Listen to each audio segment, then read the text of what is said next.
with a Business is brought to you by Audible.com. Hi, everybody, and welcome to this week's episode of Married with a Business. I'm Craig. And I'm Allison. And we're Married with a Business. We're here to share tips, tricks, stories of what it's like to be a married couple that own and operate a business together and own and operate a house and a family. I mean, do we own our family? Some days. I think some days we do own the family. All of them. Some days we own the family. All of them. Tell me what's going on with you. So we did a long weekend to Lake George, New York with my family. So Yes. it was the four of us, my mom and dad, Right. and my sister, her husband, and my niece. Whew, man, That was awesome. that was a lot. So what was nice was our boys got Friday, Monday off of this weekend. So we went up early with my mom and dad, which was helpful because we were able to go grocery shopping and get into the house. But my parents are getting a little older, and when originally we weren't going to, only one of our kids had Friday off. So we had decided you and my dad and one would drive up early, and then my mom and I and the other one would drive up after school. Right. But we were able to go up together. But we decided that we were still going to take two cars because I didn't really want my dad driving. So you got to ride with my dad for 4 hours up and 4 hours back while the kids and my mom rode with me. It was great. No, I mean, obviously, when you're going away with family, there are stressful, intense moments. But for the most part, there were no blow-ups. I think overall went really well. Nobody cried, nobody yelled, so that was really good. We always split duties with my sister, so like you cook, she cooks. We plan to go out to eat, and we each pick a place, kind of so that everybody gets a little bit of what they want. And then the first day, we went up to the Fort Ticonderoga, and it was amazing. It's like a reenactment of a Revolutionary War fort. And Right over Lake Champlain, we took a little boat ride. At the end, we decided my dad would ride back with us, and my mom would ride back with my sister because they wanted to stop at the gift shop. So we're driving home, and we come through this little town, and on the street signs that says where to go, it says Star Trek.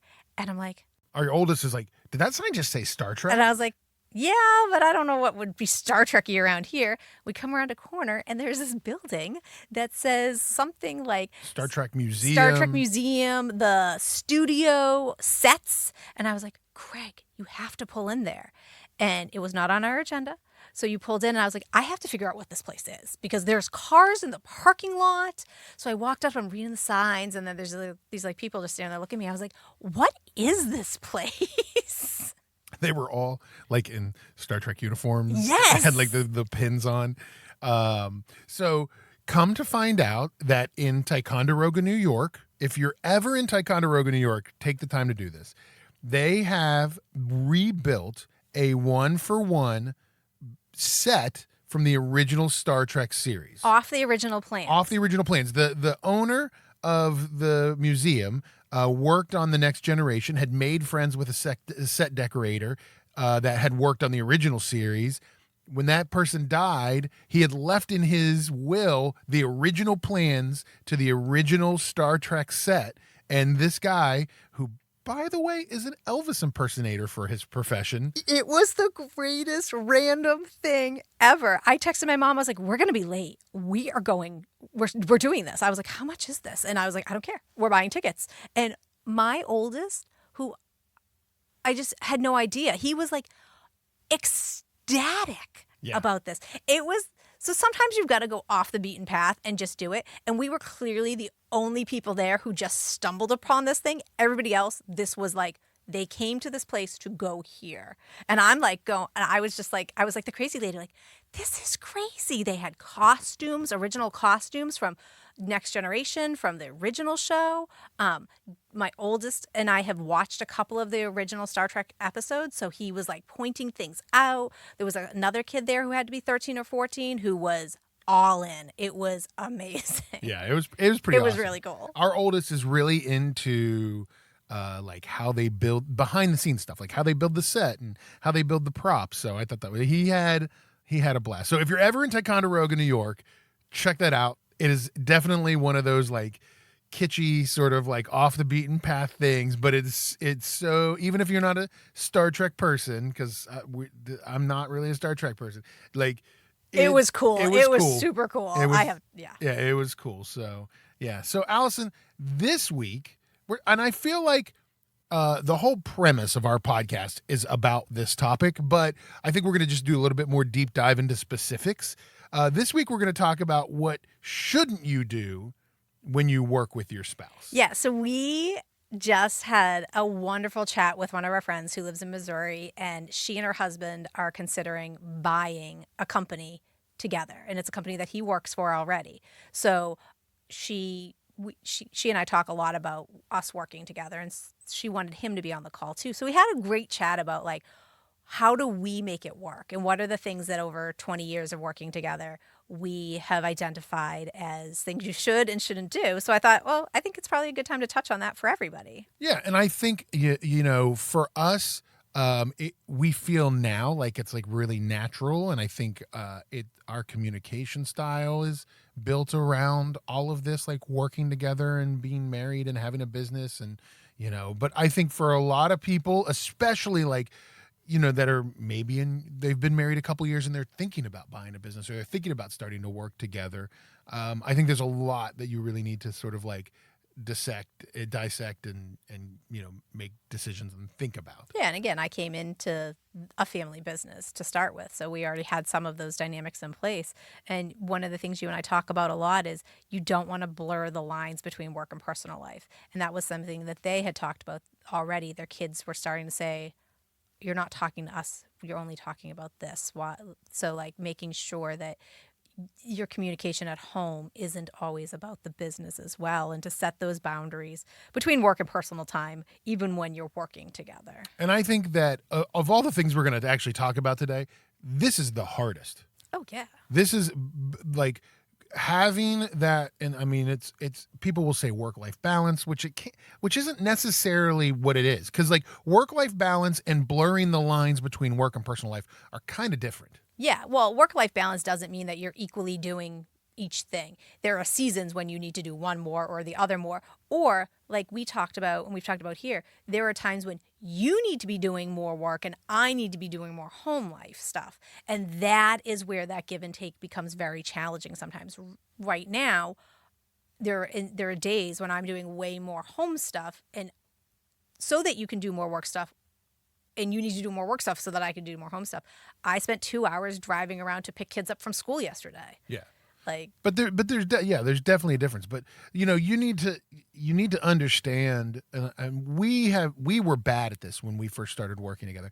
You need to understand the boundaries between what is work time and what is personal time. Well, for instance, last week you sat on your computer and worked while we were in New York. Like, we agreed together that was an okay choice too, though. That it wasn't you saying I'm going to work when we're away on a trip together. That was something we said, it's raining, everybody's off doing it in their own corners. If that's what you want to do, if that will make you feel better, go ahead and do it. And I know that's something that we've talked about multiple times in the show in the past, but the quote, we'll talk about that Monday, you know, thing, you know, especially when your father was still involved in the business and we were running it. There were a lot of times we'd be away on the weekend or we'd be doing something at a family event, and we'd start talking about work, and one of us, you know, usually you, but one of us had to say, hey guys, we'll talk about that Monday.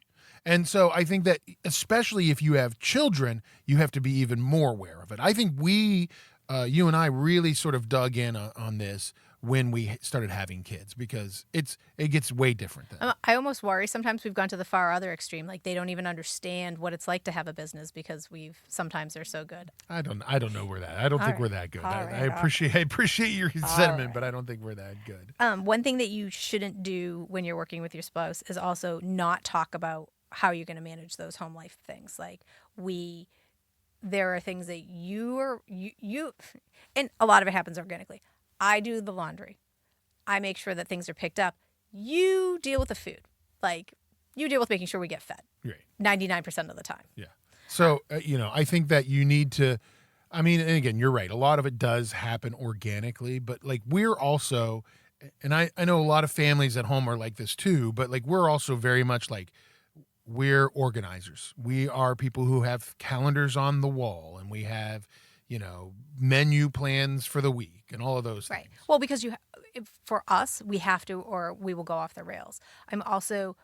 I grew up in a family where my mom went to law school when I was 3, and my dad ended up being Mr. Mom, even though he had a full-time job. Like, gender roles don't fly in my house. Like, because I'm the woman doesn't mean I cook and I do the laundry and I clean up.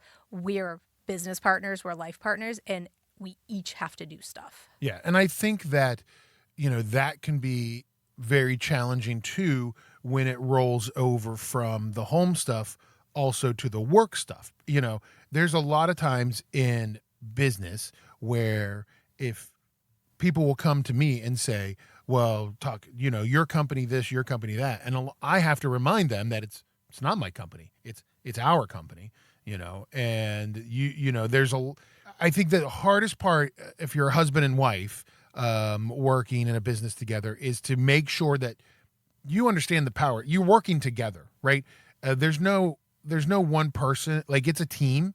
And so it's your business, it's my business. There's a lot of like, well, is she the bookkeeper? Is she the secretary?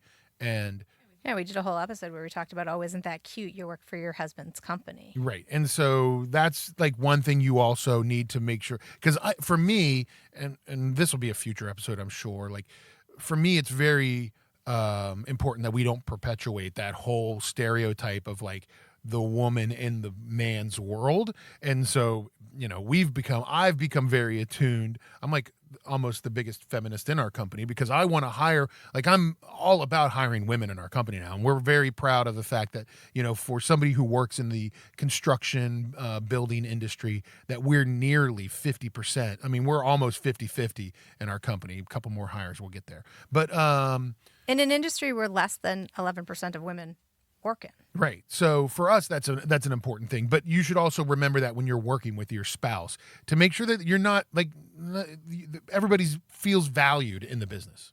Yeah, and making sure that are you over communicating or under communicating too much? You want to find that balance in communication. Too much communication can lead to feelings of being overwhelmed, while too little can hinder productivity and understanding. And I think that's what exactly has happened to me today. Like the last 12, 24 hours, I think I feel very overwhelmed because there's been so much. I've been over communicated to, not by you, but just by things in general.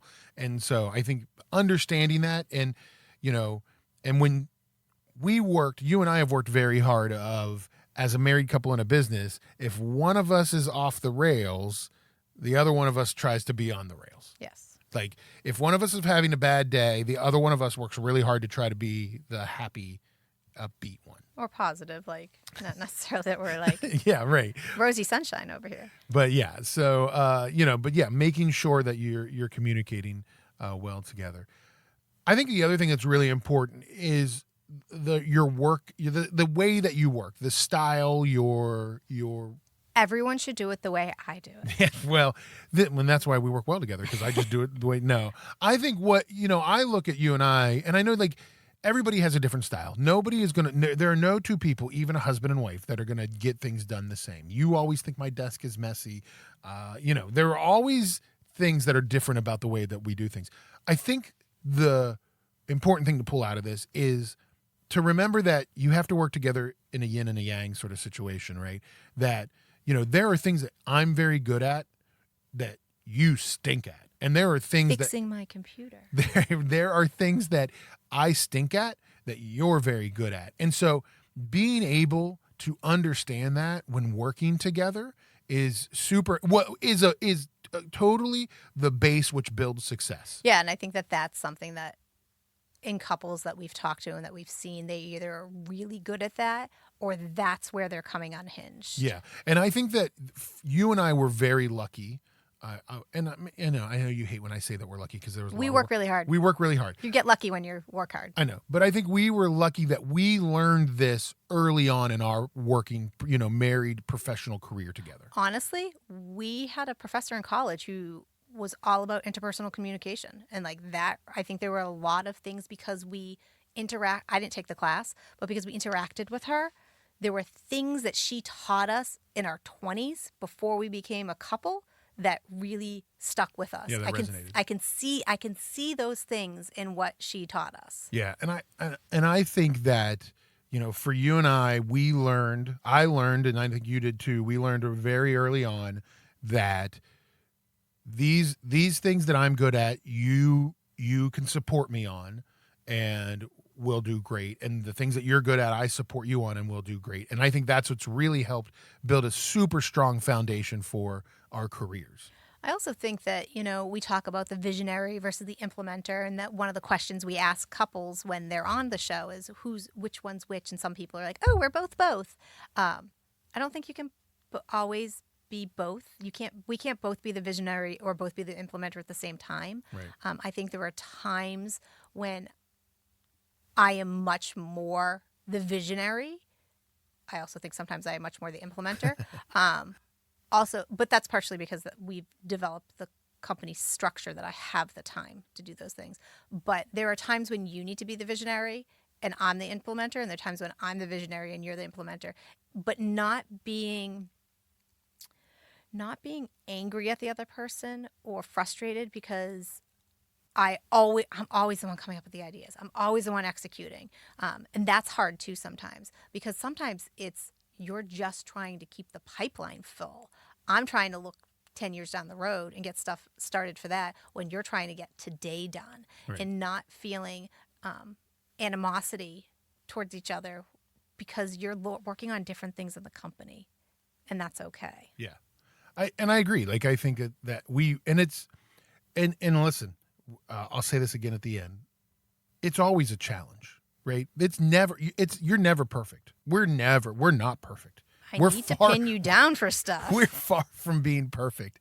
And so, like, I think if you understand that, and you understand that there are times that, I'm not going to do good at my job. I'm not going to do what you want me to do, and that's going to frustrate you, but not to let that impact, other things. Not to let that impact our personal relationship, or vice versa. If you're mad at me at home because I didn't put my laundry away, not to let that impact the workplace. You're doing that after this, so don't worry. Yeah, it can create tension and negativity that impacts your productivity on either side of the scale if you let personal or work issues impact the other. And it's hard because you really do have to find ways to disassociate.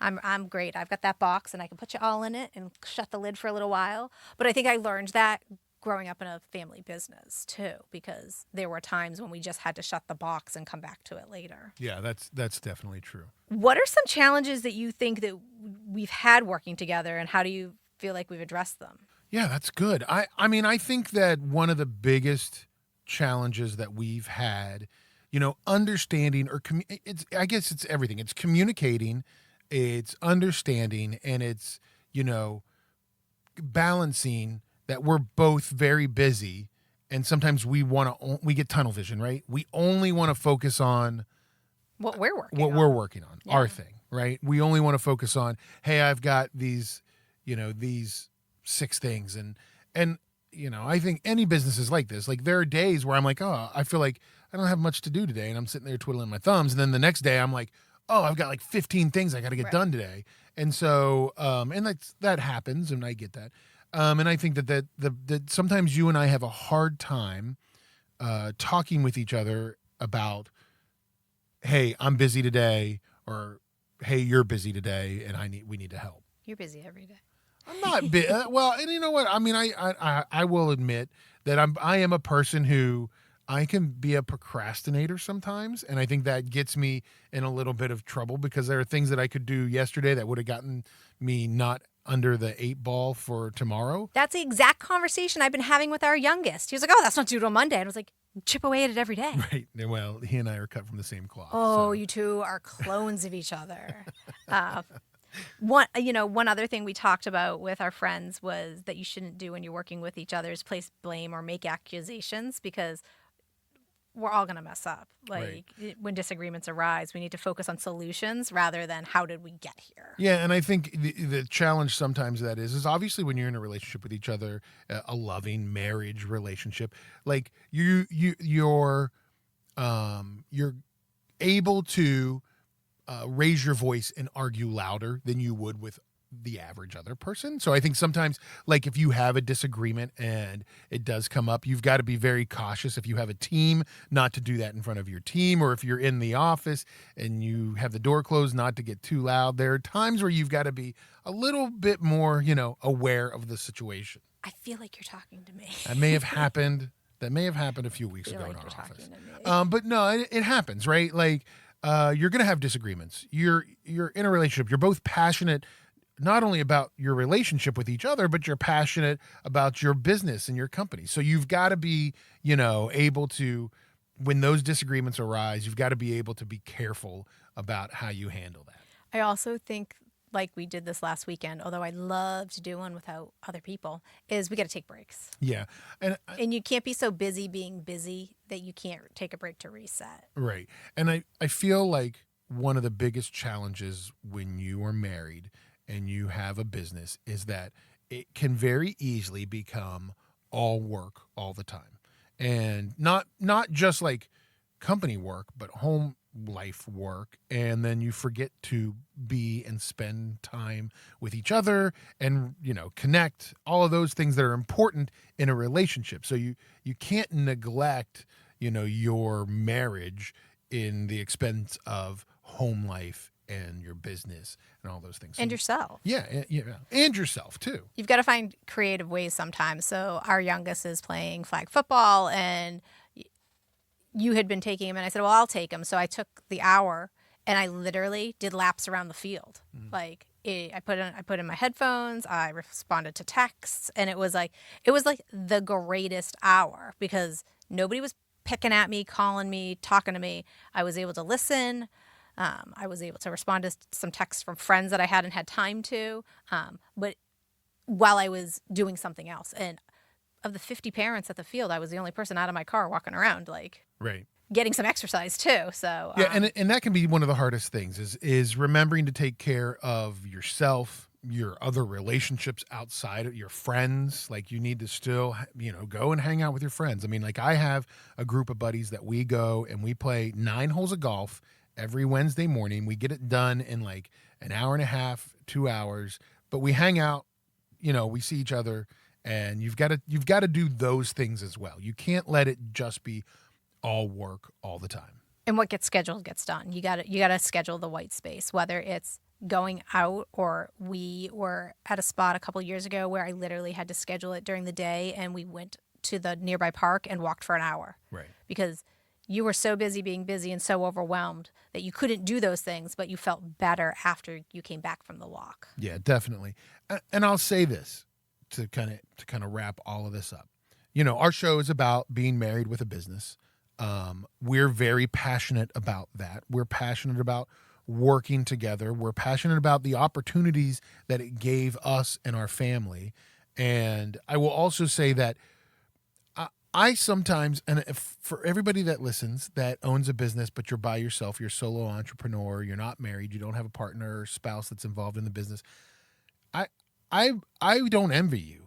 I think that you and I are very, it's awesome that we get to work together and make these decisions together and grow this company together. And it's an exciting thing for me.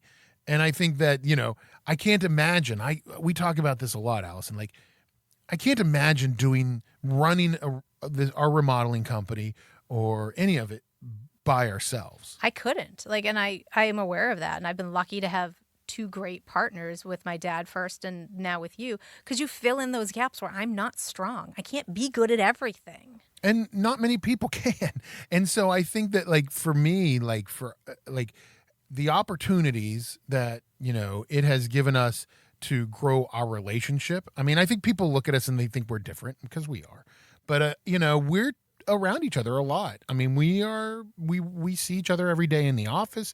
A lot of people, you're married to somebody and you leave in the morning at 6 and you come back in the evening at 6, and there's 12 hours every day where you're not spending or seeing or speaking with your spouse. And you and I actually are in a position in life where we see each other every day, all the time. Like, it's, we don't have to wait to these certain times if we need to talk and figure something out. So I feel like the reason we started this podcast 5 years ago, now almost. And, and do this is because we're passionate about like how working together has helped us not only with our family life and our financial life, but also I think with our relationship. I thought this was the only time I got to talk to you. Well, sometimes it is. No, I mean, like it has though. I mean, I look back over the 20 plus years that we've worked together and I feel like, wow, like it's pretty amazing what you and I have done. Oh, that's sweet. It is sweet. It really is. That's nice. One of the things I like to make sure that we're doing, though, is always listening to books and talking to other people and continuing to get good information. What are you listening to now? So I've read and listened to, and they've actually been guests on this podcast. You should check out Tandem, A Married Entrepreneur's Guide for Greater Work-Life Balance by Kaylee and Robert Fakui. And they were on the podcast back in February of last year, February of 2023. You can find it. It's actually episode 101 of our podcast. Ooh. Right after we did our 100th episode, they were the next one. But they were great. Their book is like a practical guide of, setting and achieving goals as married entrepreneurs. They have a 5-step framework that empowers you to, overcome obstacles, stay motivated, and make significant progress towards your dreams of being a married couple that own and operate a business together. They also have a podcast, so check that out. It's called Tandem as well, and they're great. We've spent a lot of time talking to them over the years. They have a little mentor group that gets together every so often that we kind of jump in on occasionally. And if you get a chance, check it out. Tandem, A Married Entrepreneur's Guide to Greater Success. You can listen to it on Audible, Allison. Ooh, how do I get an Audible account? You can get a free 30 days of Audible on us. All you have to do is go to audibletrial.com/bizmarried. That's BIZ married, and sign up there. You get a free 30 days Audible. You can listen to Robert and Kaylee's book. You can listen to Traction by Gino Wickman. Some Michael Hyatt books are on there. There's a lot of great stuff to listen to on Audible. So go to audibletrial.com/bizmarried and sign up there. Free 30 days. You can also check us out online, Allison. We're on Instagram. We're on Facebook. You can find us there at BizMarried, or you can just search Married with a Business and you can find us there. We also have a website, Allison, marriedwithabusiness.net. Yeah, you can find out more information about us. There's some resources links there. There's some information about how we can come and speak and work with you. So check it out. Yeah, check it out, marriedwithabusiness.net. Thanks, everybody, for listening this week. Find us online, listen, like, and share. We appreciate everything. We love hearing from our listeners, so please feel free to just email us or send us a message. We love that. And remember, not only is it important to focus on your business, but also your marriage, because we're married with a business.